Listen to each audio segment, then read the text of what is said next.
Mais oui, t'es belle. Je suis pas en train de me contempler, figure-toi. Et qu'est-ce que tu fais? Bah, mon visage. Je me demande si je vais pas leur en parler. Ça n'intéressera personne.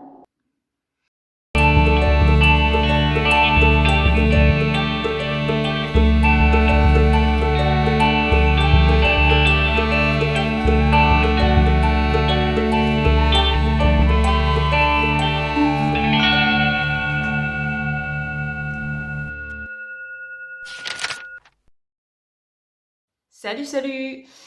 Oui, quand j'étais plus jeune, en fait, j'ai eu une tumeur au cerveau. Donc, c'est ce qui fait qu'aujourd'hui, j'ai le visage comme ça. C'est des séquelles des Ouais, opérations. ouais, ouais, ouais, ouais, Et, ouais. mais tu fais quoi, en fait, là? Je joue du violon. Ah, t'es plutôt en forme aujourd'hui, hein? Oui, ça va, Ouais. je te remercie. Bref, j'en étais où? Donc, ce sont ces événements qui m'ont poussé à écrire une autobiographie.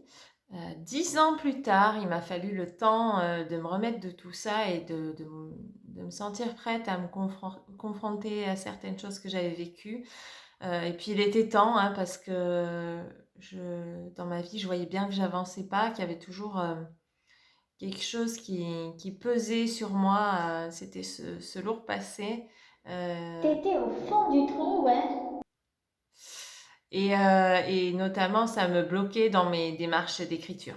C'est en me replongeant dans cette période difficile, en me confrontant à mes traumas, quand j'ai couché tout ça sur papier, c'est vraiment en le matérialisant, en faisant un livre, que j'ai définitivement accepté ce passé qui fait de moi la personne que je suis aujourd'hui. Si vous voulez une thérapie vraiment efficace, au niveau psychologique et qui vous fait économiser des bonnes centaines d'euros, voire des milliers, je vous conseille vraiment d'écrire votre autobiographie avec le plus de sincérité possible, sans forcément vous attarder sur la forme, parce que c'est pas ce qui est important dans ce processus d'autobiographie, à part si vraiment on veut en faire un chef-d'œuvre littéraire, mais à mon sens, c'est vraiment plus pour se libérer, hein. C'est un processus qui est douloureux parce qu'il nous confronte à ce qu'on ne veut pas regarder en face, en fait. Mais c'est nécessaire, en fait, d'aller voir tout ça parce que c'est pour mieux se libérer ensuite. Vous n'êtes pas obligé de le faire lire, en fait, hein. Vous pouvez le garder que pour vous, mais au moins tout ça, ce sera sorti, quoi. Moi, personnellement, je l'ai carrément auto-publié parce que il fallait qu'il soit vu par des gens de ma famille, en fait. Pareil, pour exorciser des choses, quoi. Et puis, quand on vit des épreuves comme ça, chacun le vit à sa manière. Euh, et puis, j'ai pensé qu'il pouvait également aider d'autres personnes qui ont traversé ou qui traversent ce que j'ai pu traverser.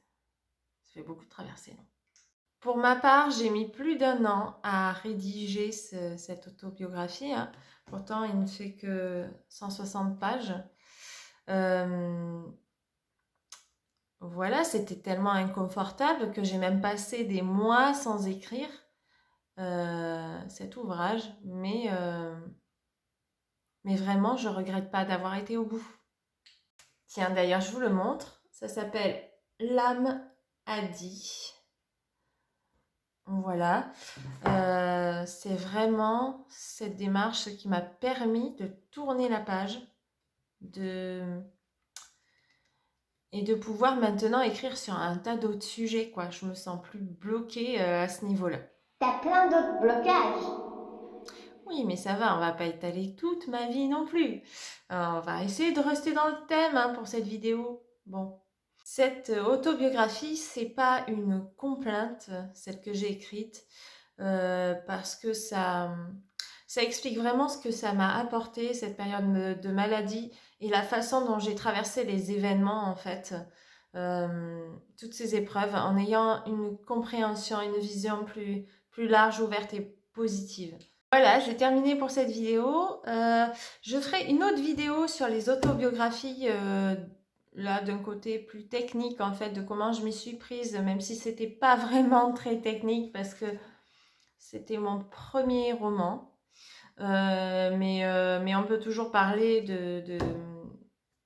des démarches sur la forme en fait que j'ai eue pour écrire ce livre. Voilà, je vous souhaite une bonne journée, à bientôt.